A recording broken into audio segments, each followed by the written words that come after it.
Another great topic that someone challenged me on to think about was what was my biggest takeaway from, and we're still going through it, right? I think there's still countries and cities and states that still haven't opened up and everything. But what's, for the meantime, what's been my takeaway from the situation and the pandemic we've been in?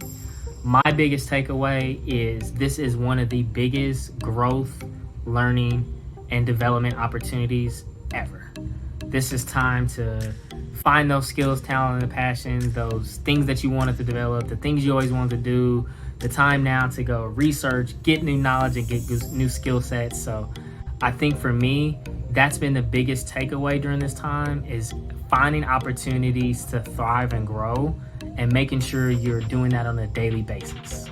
So that would be my recommendation on how to thrive and taking this opportunity to continue to grow and invest in yourself. Hope you're doing that.